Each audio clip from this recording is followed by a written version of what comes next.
So a couple years ago, I made a video about this series of Lifetime movies called The Wrong. If you haven't watched that video, I'd recommend doing that now. It'll give you some important context for this one, and it's good. But in case you need a refresher, The Wrong is a series of Lifetime films, all directed by prolific Z-movie auteur David DeCoteau, all starring actress Vivica A. Fox in roles of varying importance, and all titled The Wrong Something. Most of them are written by one of 3 or 4 recurring writers, and most of them include a hilariously on-the-nose title drop in the third act, usually from Vivica's character. Looks like you messed with the wrong cheerleader. Looks like you hired the wrong wedding planner. What a nutcase. Dan, you picked the wrong house sitter. But the thing is, the Wrong series is not complete. This is a living franchise. Back when I made my first video, there were 26 Lifetime Wrong movies. Today, just under 2 years later, there are 29. So of course, I've always planned to revisit the series at some point. I've just wanted to wait until there were enough new movies to cover so that it wouldn't feel pointless when another Wrong movie released, immediately making my video outdated. Now that there are 3 new ones, I feel like it's time. I guess I'll be back with another video if and when there are 3 more. Since my last video, the 3 Wrong movies that have been released are The Wrong Obsession, The Wrong Marriage, and The Wrong Baby Daddy. It sounds like we have a good variety here. So without further ado, let's get into it. Pretend we're walking into a basement that's been half-heartedly decorated to resemble a restaurant, sitting down to a couple glasses of laughably fake red wine, and catching up with our old friend, The Wrong. The Wrong Obsession follows Lisa, a woman whose marriage is going through a rough patch. Her college ex, Jake, takes a job at her marketing firm, putting even more strain on her home life. But Jake didn't come to work for Vivica A. Fox by accident. He had a wrong obsession with Lisa.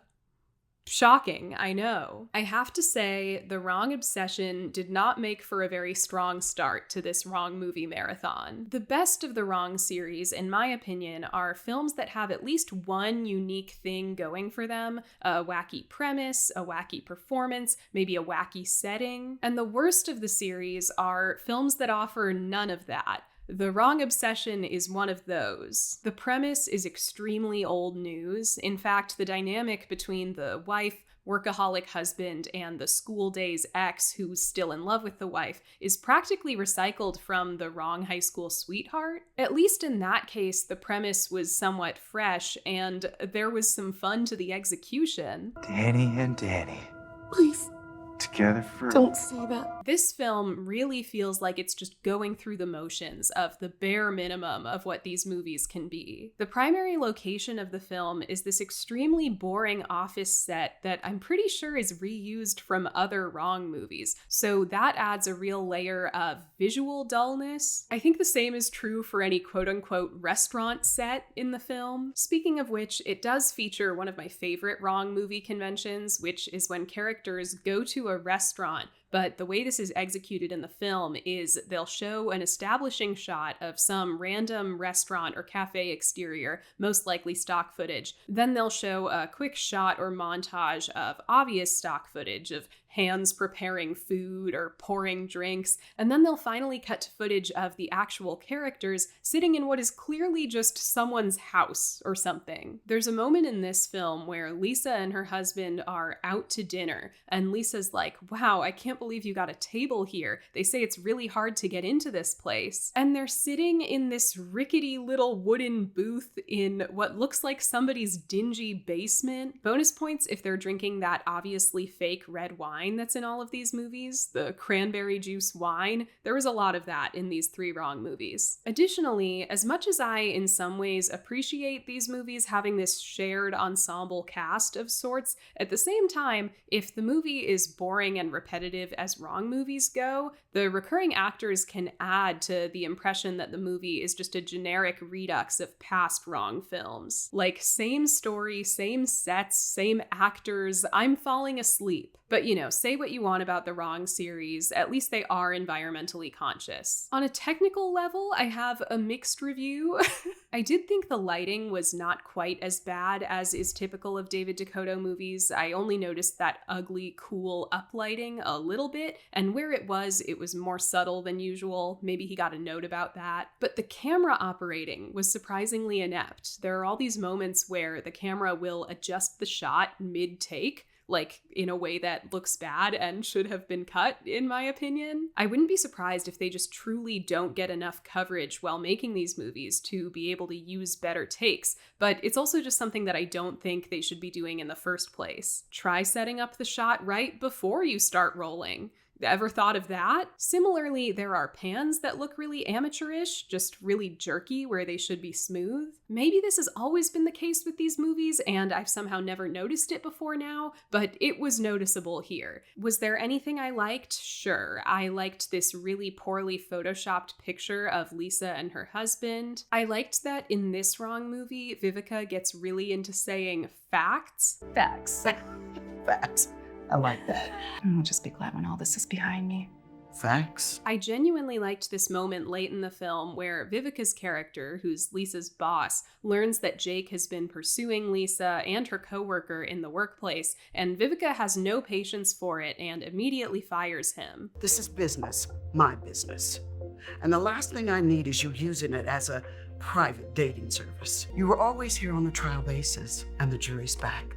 Please pack your things up and get out. And even empathizes with Lisa over being put into unfair positions by men in the workplace. An ex of mine offered me a job and I took it. Imagine Jake, but he's your boss. It's pretty common in these movies for the villain to mess up the protagonist's personal or professional life and then have the people in their lives just unquestioningly believe it and let it ruin their lives for the sake of the story. And I liked that this one had Vivica set a more positive example, I guess, and see through the villain's ploy right away. It's more satisfying, a little less lazy, and makes her feel like a slightly more vivid character, someone with actual thoughts and agency. But I know you're all wondering about the title drop. Here it is. Girl, you just got involved in the wrong obsession. Not my favorite. It's a little unwieldy as these go. It kind of exposes that this is a lame, vague title for a Wrong movie. You got involved in, that's kind of weak. If Vivica has to do that much work to incorporate the title into a sentence, maybe it's not right for a Wrong movie.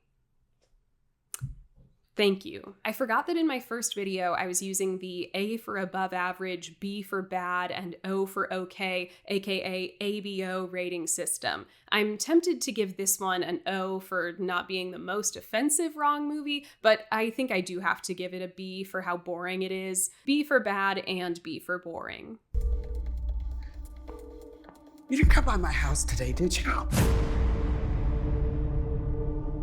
The Wrong Marriage follows Carrie, a woman who flees cross-country to escape an abusive marriage, starting a new life under a new name. She finds a job right away as a waitress and even meets hot novelist Kyle, who offers her a place to stay in his mother's guest house. But Carrie's deranged husband, Mark, is still out there and will stop at nothing to track her down. So this one has a little more going for it than the last one. There's a more compelling human drama here, for one, although I don't always trust Lifetime to deal with sensitive issues like intimate partner violence with a whole lot of grace. I do appreciate that this film at least has a grounded, relatable situation at the heart of it, and they don't really get specific or graphic enough with the subject matter to be particularly offensive. I thought they handled it fine. I also appreciate that this movie seemingly used a real restaurant location for once. It's not the best looking set in the world, but it is a lot more believable as a diner than any of the alleged cafes or restaurants we saw in The Wrong Obsession. General things. The love interest in this movie looks a lot like John Stamos, and I found that a little distracting, but I suppose it's no one's fault. On a related note, I could not take the evil husband seriously because the actor was so clearly an LA model type. He just doesn't come off very threatening. I don't buy that this guy is gonna break into my house and kill me. He looks like he would crumble into dust if if you tried to serve him tap water. He's miscast, I would say.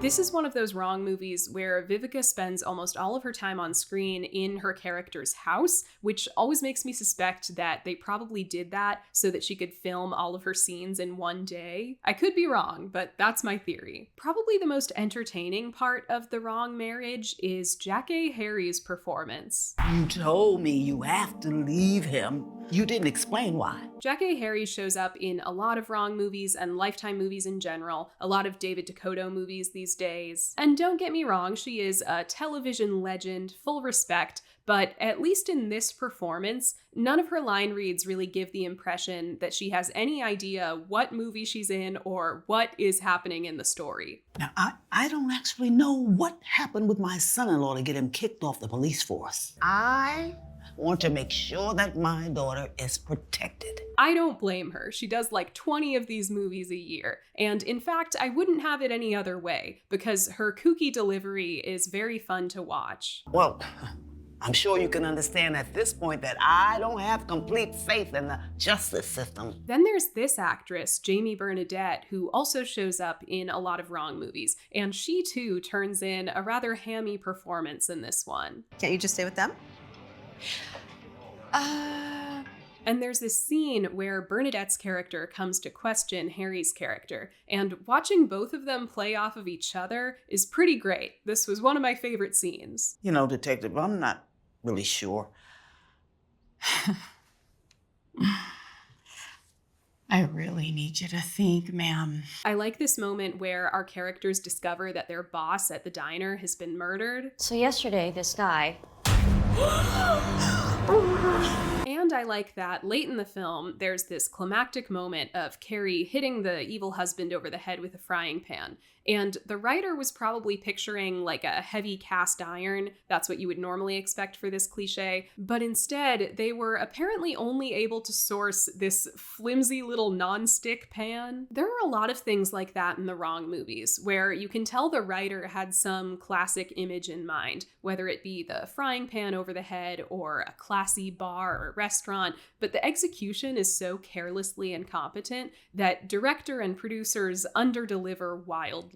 Anyway, here's our title drop. Well, darling, you sure picked The Wrong Marriage. Given that the context of the title is Carrie leaving and being terrorized by an abusive husband, I'm kind of obsessed with how inappropriate and tone-deaf it is of Vivica to say this to her, but they couldn't just not include the title drop, so we have no choice but to end the movie with a little victim blaming. I'd give this one an O for okay. There are certainly some entertaining elements to it.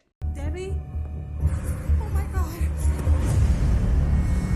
The Wrong Baby Daddy follows Lila, who's just getting out of a bad relationship and starting a new job at Vivica A. Fox's nondescript work job office. Here she meets Mark, a boring guy without a lot of defining characteristics. They hit it off, soon move in together, and even get pregnant alarmingly early into the relationship.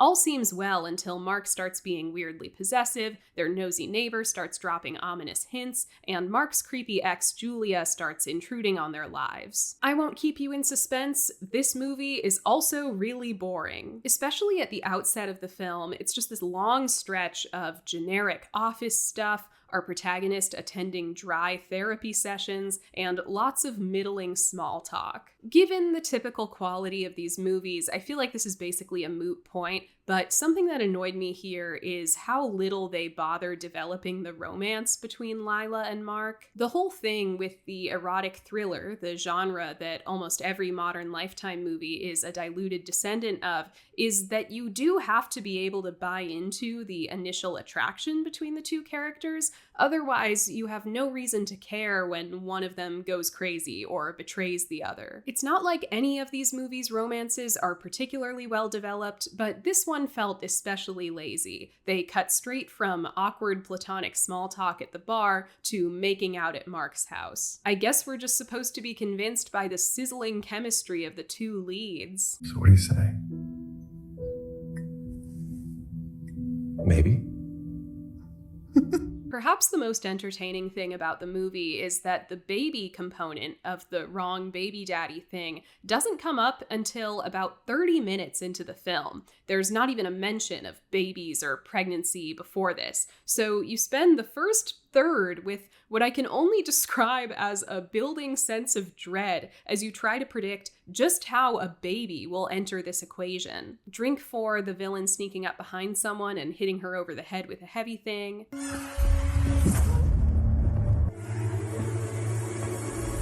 Speaking of, there's this nosy neighbor character who's something of a red herring, and what I mean by that is that they play a goofy jump scare sound effect when they introduce her. And it's hard to describe unless you've watched a lot of Lifetime movies, but I could just tell that this actress was probably famous on TV in the 80s or something. It's the weirdly prominent supporting role and the amount of visible plastic surgery. No offense. Anyway, turns out I was right. She was the new Gidget. I liked this moment late in the film where our villain is supposed to attack and presumably kill one of the side characters, an ex of his. And I just want to show it to you because it's probably the worst executed attack scene I've ever seen in a movie. Like, the worst it could possibly be. This will go much easier if you just... DeCoteau's really out here innovating in his field. You know, what other filmmaker would take as pragmatic an approach as this? If I don't want to shoot it, I can just not shoot it. I can just not and pretend I did. Genius. The movie has a typical wrong non-climax where the villains hear sirens in the distance and they just run away. Gripping stuff. I will say the Vivica title drop has a little more pizzazz than usual. Darling, you just had the wrong baby daddy in your life. Darling. I like that she personalized it like that. Also, like the wrong obsession, Vivica's character says facts a couple times in this movie. Robin, I understand. You have a company to run. Facts. It happening in 2 different wrong movies leads me to believe that this is Vivica's own doing. Like, maybe she herself recently got into saying facts. I give it a B for bad. Let's wrap this up. Well, having now checked back in with the wrong series, I can't say I'm wildly excited about the direction they're headed in. My main takeaway from these 3 movies is that the wrong crew seems to be growing complacent. It's clear that they think they can get away with doing the absolute bare minimum, rehashing previous wrong movie plots, locations, actors, restaurant booths. And maybe they're right. They're 29 movies in and seemingly still going strong. Someone must still be watching. Oh my god, it's me. But in my opinion, if anyone involved in the wrong series happens to be watching and wants my advice, I think they'd be setting themselves up for more longevity and audience growth if they tried to keep things fresh. These movies must cost pennies to make compared to the average Hollywood production. It couldn't possibly put that much of a strain on their budget to try out an exciting new setting or concept or star. Give me a wrong movie set in an amusement park or something. Make Vivica the villain of one of them. Shoot one of them in black and white. I don't know. Put gay people in the wrong movies. It's Pride Month, David. Honor your community. I know you haven't forgotten your roots. Director of the pornographic film Boys Just Wanna Have Sex. There's no plot summary on IMDb. How am I supposed to know what it's about? This has been my call to action for the wrong series. Now here's my call to action for YouTube. Like and subscribe. Check out my Patreon. There's a lot of good stuff on there. And I just moved to a studio apartment and my expenses are higher now. So I'm probably gonna be plugging the Patreon more often. And before anyone comments about it, yes, I did see the movie Is God Is, which features Vivica A. Fox. I bet a bunch of you have already commented, smugly assuming that I didn't know about it. And now you're all gonna look like a bunch of impatient know-it-alls. I thought it was good. I was a little torn on the ending, but I mostly really enjoyed it. Really promising debut from Harris, and Vivica was great. I can only assume that producing the wrong movies is giving her the financial freedom to finally do some cool, arty roles. If nothing else, we can thank the wrong movies for that. Let me know what you thought about this latest crop of wrong movies, and if you disagreed with any of my opinions, well, I guess you just have the wrong taste in art. Looks like you messed with the wrong cheerleader. Looks like you hired the wrong wedding planner. He was the wrong stepfather. I picked the wrong real estate agent. You just had the wrong high school sweetheart. Dan, you picked the wrong house sitter. Looks like you picked the wrong blind date. You just got involved in the wrong obsession. You sure picked the wrong marriage. Darling, you just had the wrong baby daddy in your life.